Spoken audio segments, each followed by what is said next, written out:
What is going on, guys? You're listening to the Realest podcast, and yeah, guess what? No intro, no music, because you know what? It's stale. Because you know why? Because tonight's Raw sucked. That's the end of the review. Goodbye. No, tonight sucked. I'm joined by Andrew Bass today, but man, I mean, from the get-go, from the hmm very get-go, from the start, Roman Reigns is gonna get his rematch. Why? Like, the Royal Rumble just got, I just got turned off from the Royal Rumble now. Yeah, it's just, and yeah, you know what they're gonna do now? They're making Chris Jericho Paul Ellerick. Yeah, I We're mean, gonna suspend him above a cage. yeah, and and they are really shaping up Kevin Owens versus Chris Jericho, which I'm fine with, but I don't look. I don't think that the Raw Championship is all that great at all. The Universal Championship, because of the feuds that he's been. I don't. I'm a big believer that it has no meaning, but that goes behind creative and making it have meaning. But when it comes to the storylines, and once again, unless he loses his title within the coming weeks, Roman Reigns doesn't have to defend his U.S. title at another pay-per-view. Yeah, that's just so. I don't know. Like, I would have been okay with Seth Rollins challenging for the championship. That would have made more sense. You know, he was like, first I got rid of Chris Jericho, now I'm going for Kevin Owens, and then that just disappeared. You're right. You know, it would have. I wouldn't say it would make more sense because of the fact that Seth has lost it twice, even though it's because of interference. He's lost the title three times, or has not to three times also against Finn Balor. So I mean, he's not on a hot streak when it comes to that title. But I still don't agree with with the decision to put Roman there. Your only mid card title that you have is being used for nothing. Right. It's just there. It's They're just just a trying to trophy. really get him those titles. Yeah, and like that's the thing. Like the promo wasn't all that great, and you know No, it was a now joke. you make this like outrageous match with Chris Jericho being suspended above the ring in a cage, and it just like you said, it started off worse and it got even worse. Now there were some redeeming qualities, and I would say there's two things that made me want to watch tonight, right? All right, And let's hear it. Adrian Neville continues to impress. Yeah, Neville did look good. He's looking good. He looks pissed off, which he has every right to be pissed off. He sounded good as a Yes. heel. I believed it. Okay. I was like, oh shit. And then the other thing, Braun Strowman. I am slowly but surely warming up to Braun Strowman. He completely laid waste to that roster. And you know what? They basically pull a copycat from Samoa Joe. That's exactly what Samoa Joe did. Bring me Nakamura or bring me my title.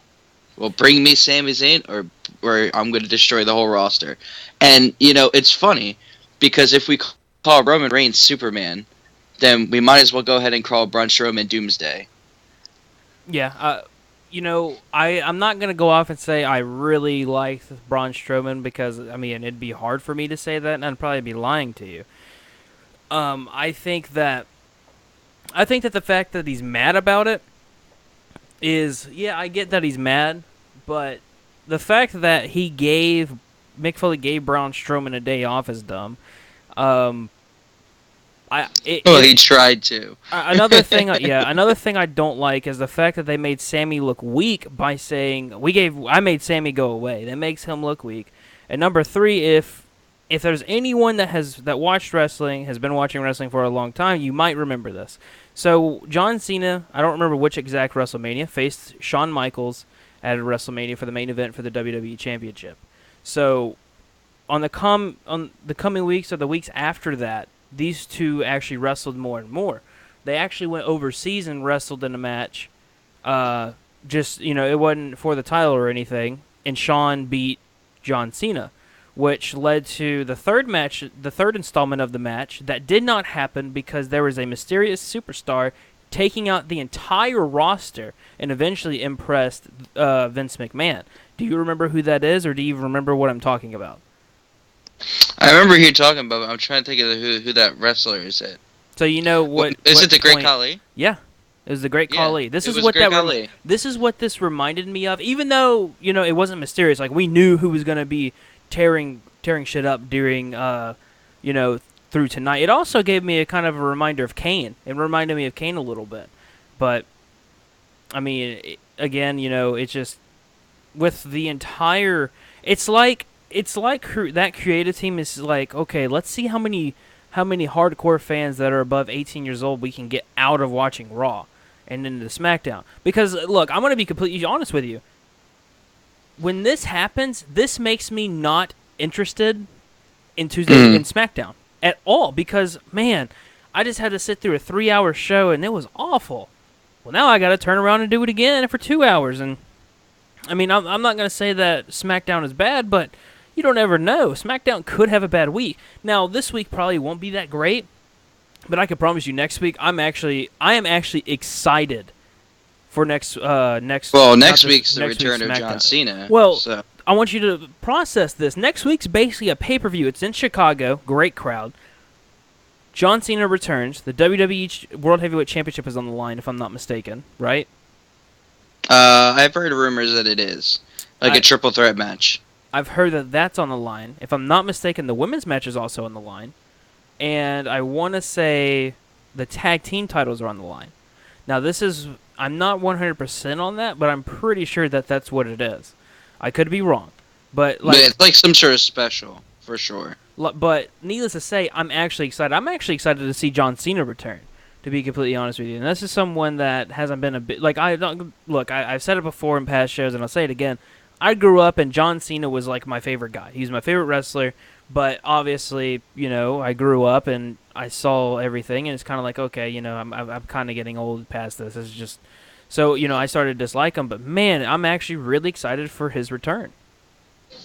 No, he's been away for so long. It's kind of like, all right, well, it's like John Cena is always like good in small doses because he really does set the tone and he sets the bar so damn high.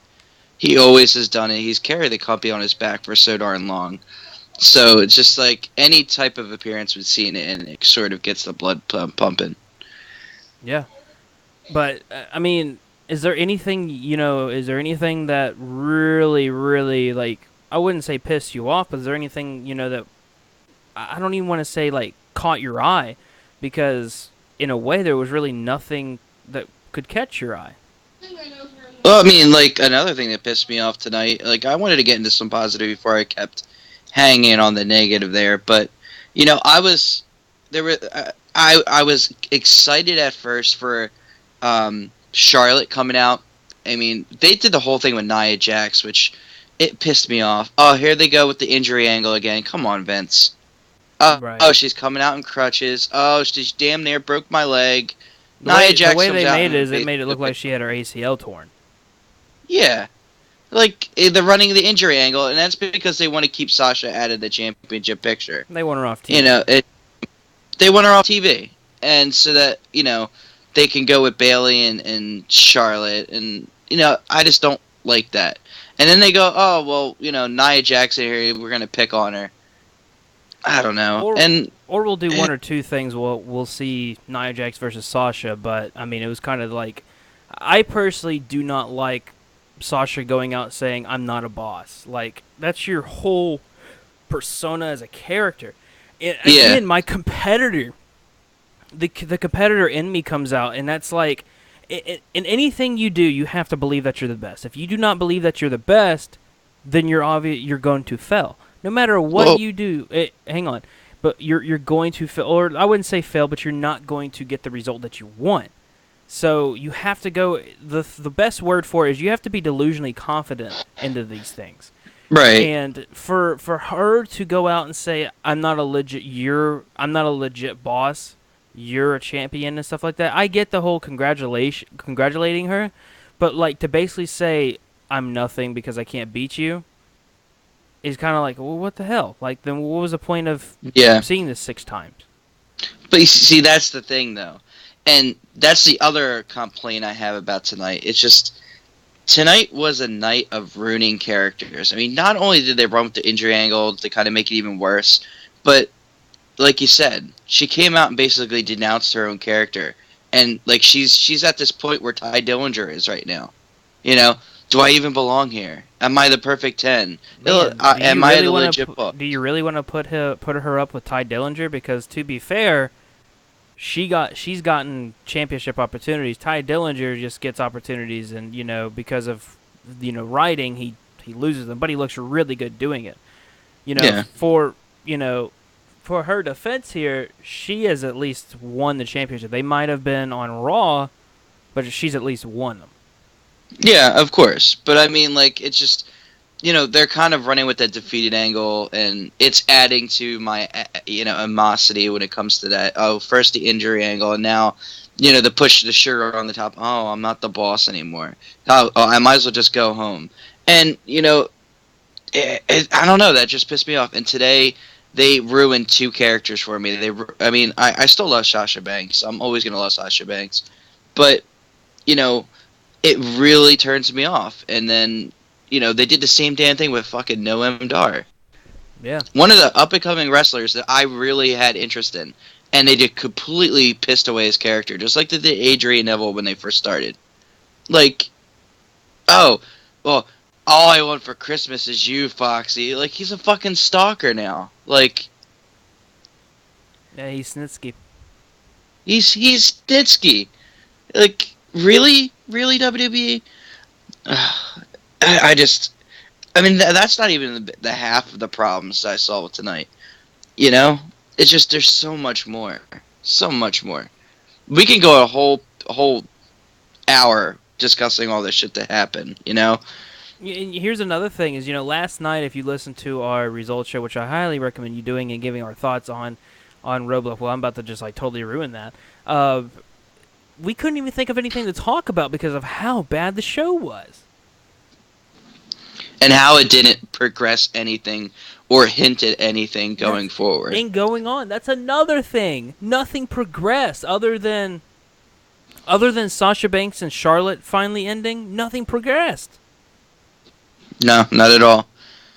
You I, know, that I actually thought that they were going to do that. See, they did end the Sasha versus Charlotte thing, which is the only thing you can give them credit for when it comes to advancing the story. yeah, but I But mean, do you really want to? I'm sorry to interrupt. Do you want to give them credit because it's like way too late to well, end that? well, I mean, not only is it way too late to end it, but I thought they had an opportunity there, and I thought they were going to introduce something which would have got me very excited. And I was really gripped by it. And you asked me, is there anything that really caught my eye, but they kind of lost the ball with? I'll tell you what, that promo with Charlotte, Yeah, I if and you then want if you Bailey want, came out. I You honestly know, thought Mickey James was going to come out because I part know, of me that was really thought exactly where I Mickey was James was going going with to come this. out because I'm totally like just interrupting you and I apologize. Um, what my initial thought was, oh, we're probably going to be seeing a Mickey James segment here. Yeah, But I thought, oh, that's good because it'll save Bailey up a little bit, and we don't have to deal with 3 pay-per-views, or more than likely 2. We'll probably get the same, not some tag team match at I want to say it's gonna be Fastlane for Raw. So she's gonna get her 2 opportunities, one at the Royal Rumble, and probably gonna win it at WrestleMania. So I thought, we could see Mickey James come out, but then boom, in my negative, I'm gonna sound negative here, but it's like, oh no, that leaves women not doing anything great there, or right. SmackDown women. Now, what were you gonna say? I'm sorry, I totally Well, I interrupted was you. gonna actually bring that up. I'm the best champion, in the company. I mean, Yeah, ever. calling out Trish I'm Stratus. better than Trish Stratus, and that's when as soon as I heard Trish Stratus, I was like, all right, where's Mickey James? Where is Mickey James? And then all of a sudden Wolfie Bailey's Boy music hit, said and I was asks kind who of like, has a oh. boner. I'm like, Hang not on. that I'm not excited for Bailey, but I don't know the way they were building it up. I wanted Mickey James to debut, Right, because I would have loved to see that feud. right. I don't know. It's just that was a letdown, and But in a way, what's new? You know what's new is the Raw Tag Team Championships, which even more disgusted me. Because now here we go. Oh, well, I feel like I'm a proud dad. Yeah, I put you two together. You won the championships, and you know what? Here's your Christmas present. I'm going to give you new titles. Yeah. And now they're red. They're red. Red and silver. To be completely honest with you, I think I didn't mind it. I honestly wasn't a big fan of the current titles. So I honestly really don't mind the new titles, but I think at that point it's just we're so frustrated with the show because of course I don't like them. But I think at this point we're just so tired of how bad Raw is. We're like, what the fuck is, this? So, I mean, I don't know.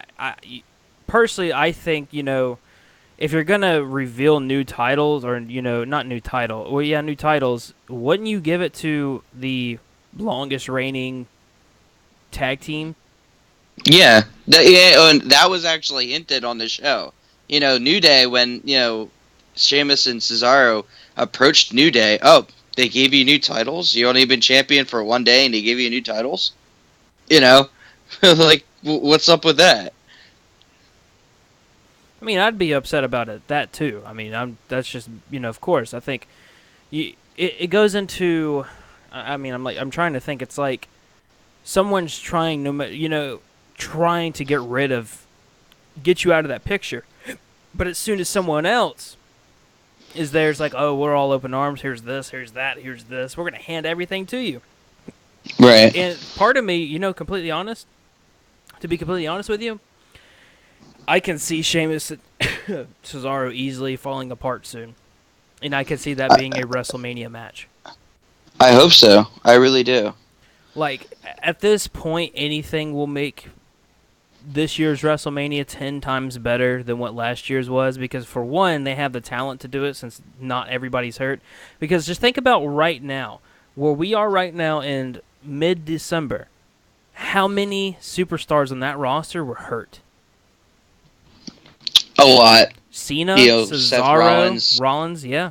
I mean, that's three big ones. And just when you do the brand split like that, you give people time to rest, which limits the injuries, and that's exactly what they were going for. Yeah, I mean, they don't have to work 2 shows a week and, live shows, however often they have live shows. Hmm. So I mean, it's paying off in the long run, and depending on how Elimination Chamber goes, how Fastlane goes, they actually might have a chance. And really, the only person that's on injury that's left, I mean, other than Paige, is Zack Ryder now, which, tomorrow is going to open up a lot of big questions that need to be answered. Like, what are they going to do with the championship picture there? So, I Yeah. mean, you guys definitely want to tune in tomorrow to see what, went down Tuesday night in reference to that. I mean, the question now is do you give American Alpha that chance? And for me, No. I would say no. That's me. I'm going to be completely honest with you. I think you save them for either WrestleMania or you save them until you know that they're going to win a championship. I don't think that you should at all bring them into the title picture because we know that they're going to be losing, or whoever the Wyatt family faces is going to be losing. Right. I mean, yeah, it's just. I think that was the point about having the Hype Bros win so that they can get destroyed.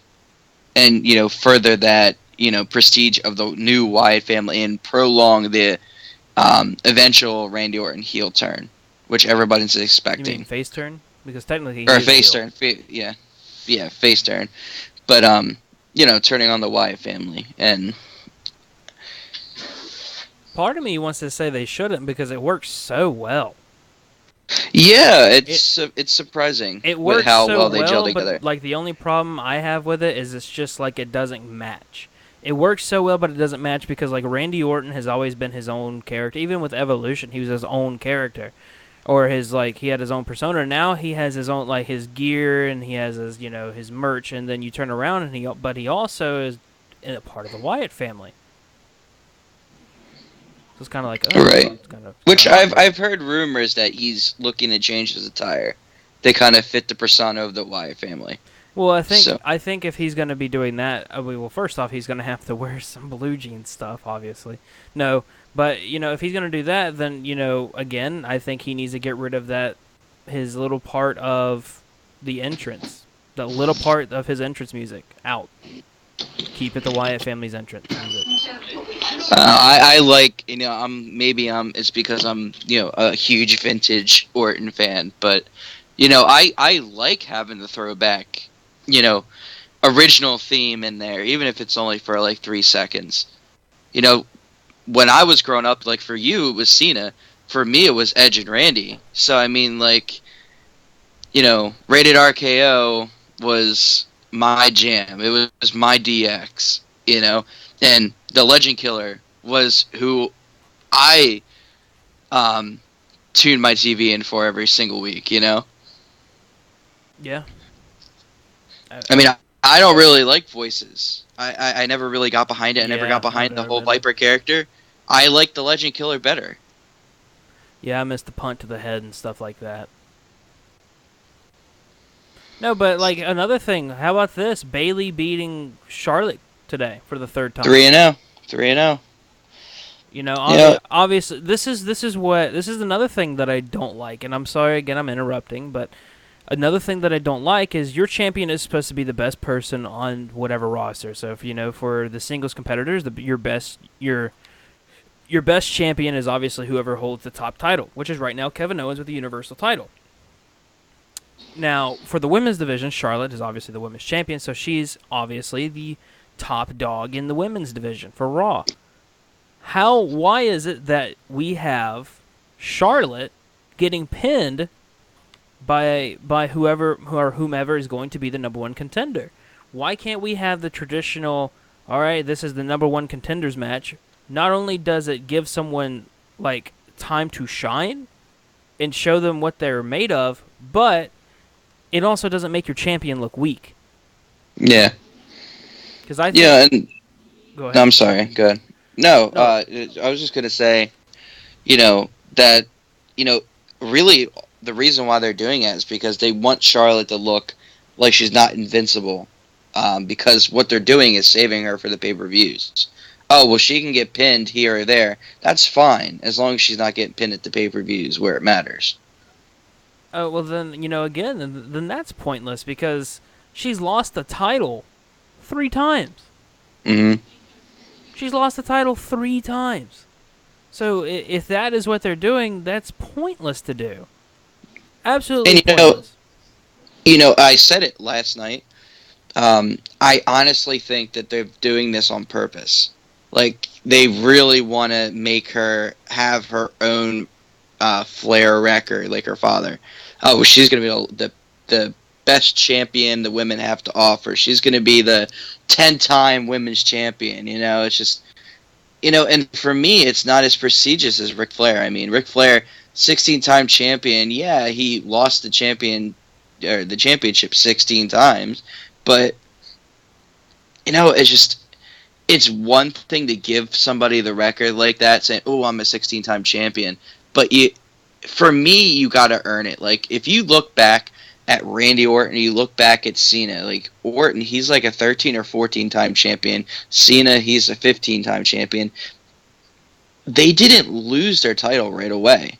Mm-mm. That was a progressive thing that happened over a decade or longer, of them actually wrestling and competing, where they won all those championships. It didn't all happen within a year, which is what happened with Charlotte.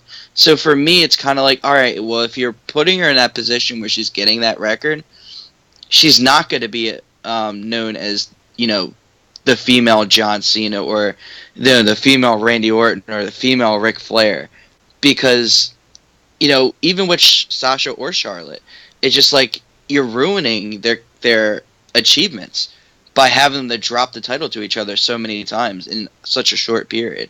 Because that title means absolutely nothing, and so does the achievement of being the first, 4-time women's champion. I could easily, here's the thing. The current women's division, and I say women's division, really just with 4 women. that being Charlotte, Sasha, Becky Lynch, and Bailey. I could easily see them being the best women to ever wrestle in the WWE. But when if you're going to try to make greatness by like keep changing the titles over and over and over and over, and also having it where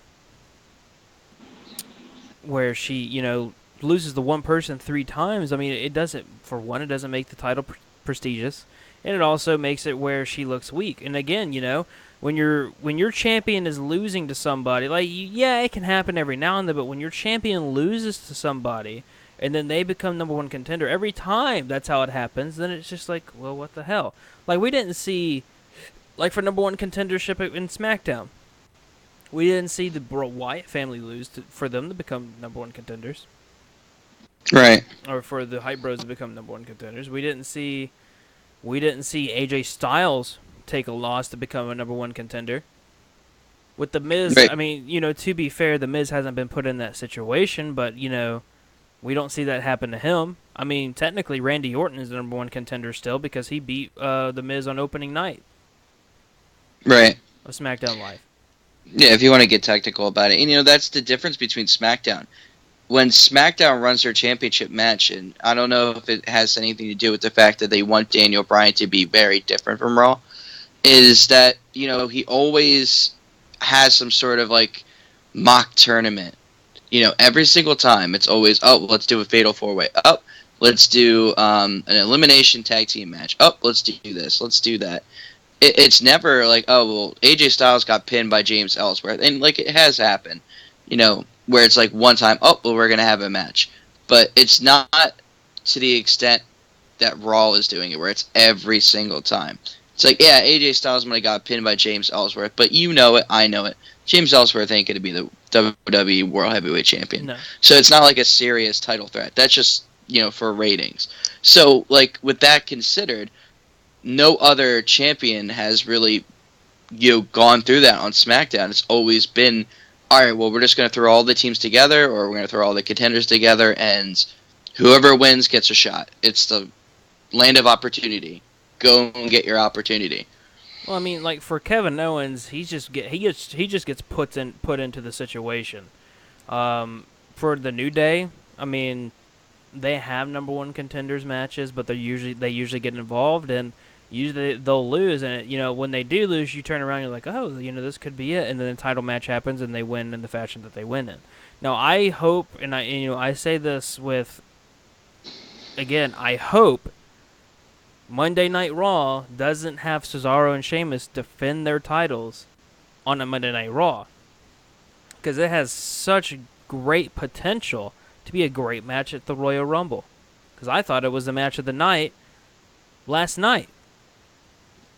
Right. Yeah, and we'll just have to see what they're going to do with that, because they could really steal the show with it if they do it the correct way. But, it just all depends on what direction they're going to go with it, if they're even going to have, like, a rematch. Because, honestly, if you really want to look at it, I wouldn't give New Day a rematch clause. And as outrageous as that is to say, look at how it ended, right? Okay, well, New Day, they accepted the fact that they lost. They hugged Cesaro. It was kind of like them passing the baton, saying, okay, well, we did this, and, you beat us fair and square. We threw everything we could at you, and you still beat us. You earned it. It kind of felt like it was them saying, you earned it, here we go. It's over. And now they're just going to throw him back into the match again. I honestly feel like if you're going to end it, that was the way to end it.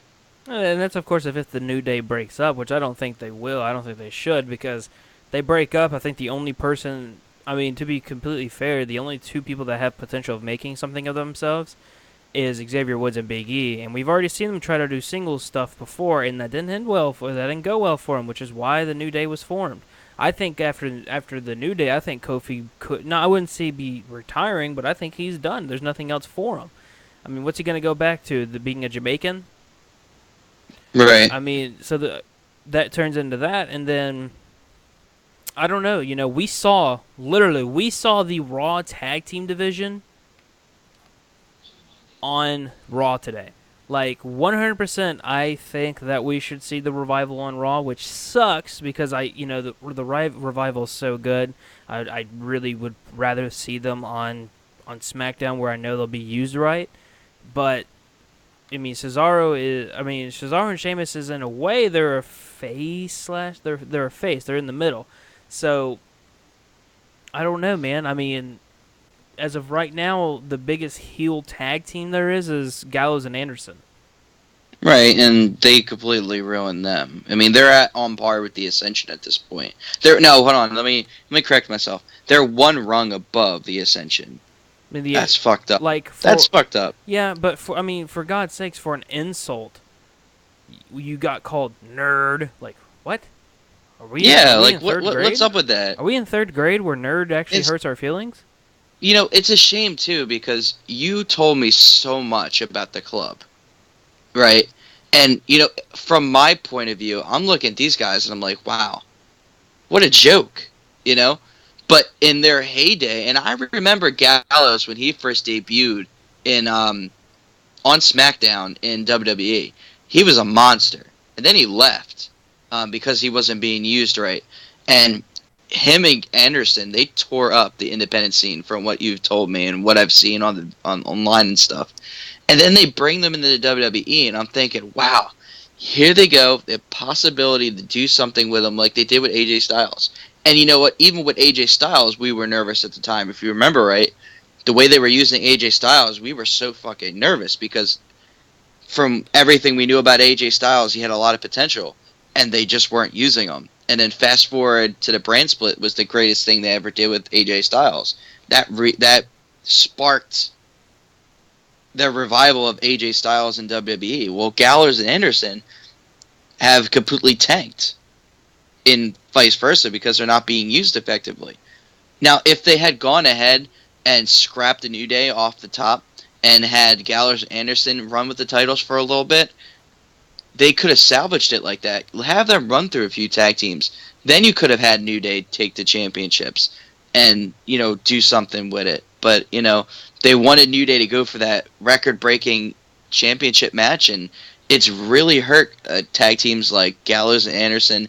And I'd even say Cesaro and Sheamus, even though they came out on top of it, because, you know, for me personally, as a WWE viewer, I'm thinking, wow, none of these teams really deserve another shot at these championships. We need a new tag team.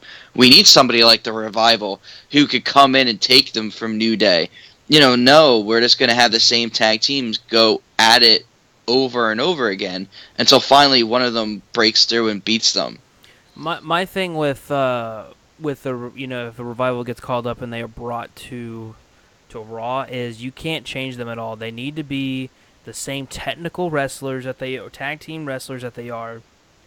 They need to have the same persona because I'll be completely honest with you. I honestly do not think that AJ Styles would have stayed in WWE if he was put on like that. And I think WWE knows that.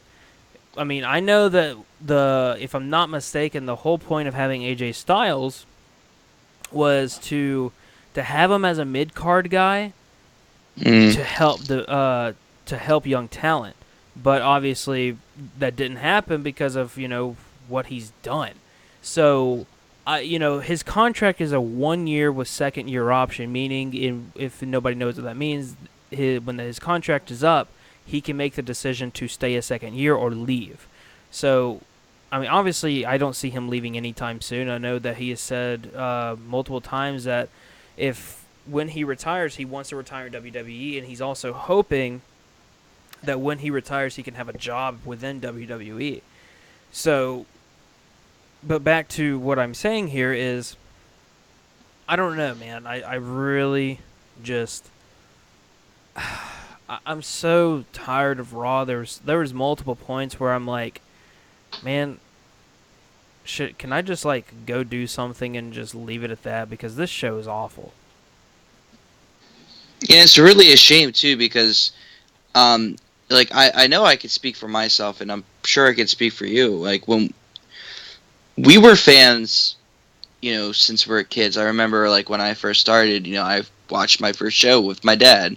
When I could barely even think about it. Back when we had Hulk Hogan, all these big guys, Triple H, The Rock, Stone Cold. It actually meant something. The Monday Night Wars, it meant something.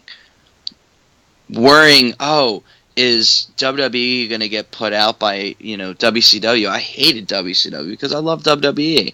And, when the brand fusion came together and the invasion storyline, that was the best thing I've ever seen on television. I've not seen anything as exciting to this day. And, you know, my number one worry was, is the WWE gonna, gonna get kicked out? At the time, I'm, a young kid. I don't realize, it's 100% all set up. I'm just, legit worried. What happens if, Stephanie and Shane win? And, when I look at the product now, and I'm kind of like, wow, where did all that excitement go? And, I got a little bit of it on SmackDown, but Raw. For Raw to be the flagship show, as they promote it to be, and how it's so great, but it's not great. And, I see the program deteriorating as it goes on throughout its run. And I don't know, man. It's such a disappointment. I mean, I'm excited that SmackDown is actually a better show. And you know what? They will never admit that. Even now, they don't The admit that only their time ratings they'll, are better. I mean, their ratings are better, 100%, but you won't see them.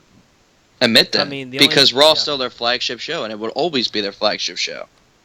yeah. I mean, there's a rumor going out that AJ Styles could be going back to Raw. And Roman Reigns go to SmackDown. I've heard the same rumors, and that's not going to help. I mean, if anything, that's going to hurt the product. It's going to hurt Well, SmackDown. I know 100% that storyline wise and creative wise, there is two separate teams. I know from what I've been able to hear, Road Dogg is on SmackDown. There's a few other people on SmackDown. Another thing is apparently Raw is is what Vince McMahon wants to see. So if that is the case, basically what you're getting is what Vince McMahon wants and what Vince McMahon is enjoying. Which, I mean, I sit here and I think, how do you go from the Attitude Era where, I mean, I wouldn't even. The Attitude Era was awesome, but, from storylines to like Edge and John Cena, Edge and Randy Orton, the Rated RKO versus DX, Rated RKO, McMahon family versus DX, all of that, the McMahons versus DX, and then you turn around and you got Kevin Owens versus Roman Reigns, where part of me wants to say, oh man, this could, like, if I'm not a fan, part of me is like, okay, this actually sounds pretty cool. I don't know, I know this Roman Reigns guy from the Shield. I wonder what he's doing. Man, if I don't do the show and I'm not an avid wrestling fan, I'm pretty sure I turn the TV very quick. Mm. Yeah, and I think that has a lot to do with the fact that there's really no competing shows anymore. And like Yeah, you can argue that TNA competes, but not anymore. That maybe back in the day, but there's no threat to the WWE at this time. So it's kind of like people have no fear. Like everyone's, oh, the WWE will be around forever because there's nobody to compete with it anymore. At this point, Vince McMahon has beaten every single. He's like the Roman Empire at this point. He's consumed every bit of enemy. He is at the height of his power. He's got no threats. So you know what? He can afford to cater to the kids. Back in Attitude Era, it was like, forget the kids. We don't need the kids. We need the adults because they're the ones that are going to sustain us. And, nowadays it's like we have no competitor. So, hey, we're going to make it all about family so that everybody can be a part of the product. And, they're neglecting a huge part of their fan base because while the kids do make up a significant sum of their fan base, I would argue that a lot of adults watch it more so than kids. yeah, Because a lot of them are people that have watched it since they were younger, since the Attitude Era, and even into today, and they're bringing their kids back and continuing the tradition. right. And I was watching an interview not long ago, and it's like a weekly interview. It's with a wrestling writer who, obviously he's a big wrestling writer, so So they're talking to him, and they're talking about Matt Hardy because Matt and Jeff Hardy's contract are up with TNA, if I'm not mistaken, in February or March. So the point of me saying this is they were saying, with TNA, Matt has complete creative control, meaning that everything that you see on a weekly basis with Matt Hardy is all Matt Hardy. That's all Matt Hardy. Nobody can tell him yes or no. But when it comes to WWE, they won't get complete creative control, and that could kill the character of Broken Matt Hardy. Now, you know, the guys that were interviewing him said, "Well, why can't they, say, hey, I'll only come if I have some point, some creative." Well, and he said, back in the day, you could do that because they could pull okay, if you're not going to give me creative, I'm just going to jump ship to WCW. Right. The That's what WCW was all about. Yeah, Everybody over there had complete total control. People like Hogan, yeah, Savage, they did whatever the fuck they wanted to do, and they got away with it because Ted Turner said, "Okay, as long as you guys keep making me money." Hulk Hogan. No, I mean, if people do not know this, Hulk Hogan had so much power when it came to creative that if that the writers could come up to him and say, okay, this is how this is going to go, and let's say it's him losing, he could straight up say, nope, I'm not going to do it, and he had every single right to with his contract. Right. So And that's the problem though with people having their own control. But at the same time, I feel like they should have some sort of control over the character, and like that really branches out to things like Cody Rhodes. Okay, well, I did the whole Stardust thing, I did it for you, but it's time for me to move on and be Cody Rhodes again. Nope, you're gonna stay Stardust, right, or you can just pack up your bags and leave. Okay, sure. Come on. I mean, if you're gonna have somebody like Broken Matt Hardy, he, let's be honest here. He's popular because he made the character popular, and he was the genius behind it. If you're gonna hire them back, the way I'd work it out was here. I'll give you most of the creative control. Let you keep the character the way it is, but they could have the impact on the story writing. Okay, well, we know what's going to happen. This is what's going to happen. You do what we say. You keep the character the exact same way. Like some sort of you know arrangement to where they can kind of you know work out the kinks to where they can keep the character the same way and have creative control of some sort. But I mean, if I'm Matt Hardy and they don't give him what he wants, I think he should just do what Cody Rhodes did and be like, "Nope, I ain't doing it." I mean, he doesn't need to. I'm sure he's got enough money that he doesn't even need to worry about wrestling anymore. He could retire if he wanted to outside of the WWE, and I'm sure that wouldn't hurt him and that wouldn't upset him as much. But I'm sure he would like this end in WWE, and I think there's a lot of people who have lost faith in the company or have fallen from the company, like Kurt Angle, that want to come back and have their final moments in the WWE. I know Jeff wants to come back. Jeff has made it very public that he wants to come back and have like one more WrestleMania match, blah blah blah. But I mean, that's the problem. We go back to competition. There's no competition for WWE. Ring of Honor has always been around, but there'll never be competition for WWE. TNA at one point had potential to become competition. Like, people will say, well, uh, TNA was all, the former WWE stars. No, TNA for me was Samoa Joe, Eric Young, AJ Styles. I'll throw in Kurt Angle because Kurt Angle was awesome. But, like Booker T was in. I did bet you didn't know that Booker T was in TNA. Yeah, for a little bit. Yeah. So there's just so much. I mean, we've talked about everything that we can tonight, and pretty soon here we're gonna have to wrap it up. But I mean, we just talk about the past, and it doesn't do anything justice today. I mean, again, we saw the entire Raw tag team division in one match today. Yeah, and we saw pretty much the entire Raw division get destroyed by Braun Strowman. Yeah, I mean, it's just so it's not frustrating. It's just so sad. Yeah, it is frustrating. We can go back and say it's frustrating because it is, but Yeah. it's so sad. It's Well, I so mean, with all upsetting. the stuff that happened with creative and how the product is deteriorated, and it doesn't help when you have potentially good characters like Noam Dar, and you're completely like turning it all on its head. Just because you have nothing to do with them at the moment. Oh, let's let Noam Dar and Cedric go after each other. That's fine, but over Alicia Fox, and to completely change Noam Dar's character into Gene Snitsky. I mean, pretty soon, they're gonna run the same angle where, oh, well, he knocked her up, and oh, it's a demon child, oh, but she loves him. Like, no, come on, really, Noam Dar?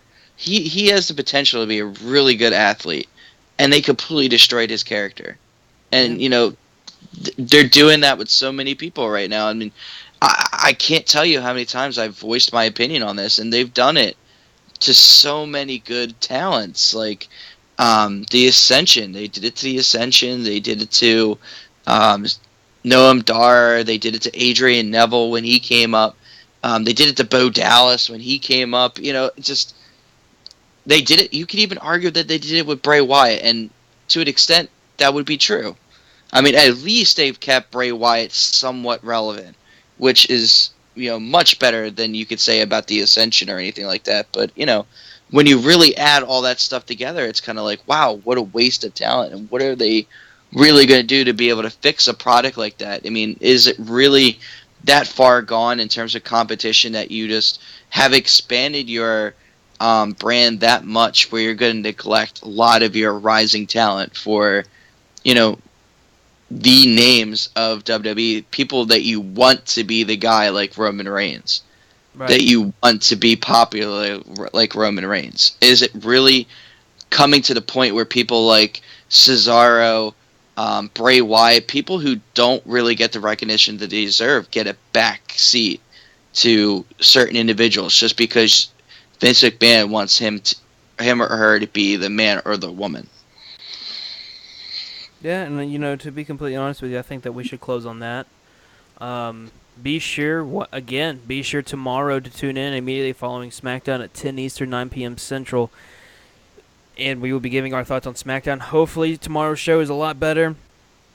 I mean, again, main problems with tonight, no progression with any stories except for the end of Charlotte versus Sasha Banks. We've seen, I mean, again, what's next for Seth Rollins? A rematch between him and Chris Jericho. We've already got a rematch between Kevin Owens and Roman Reigns. And again, like I said at the top of the show, I really got turned off by that. So for Andrew, I'm Blake Carter, and until tomorrow night, peace out.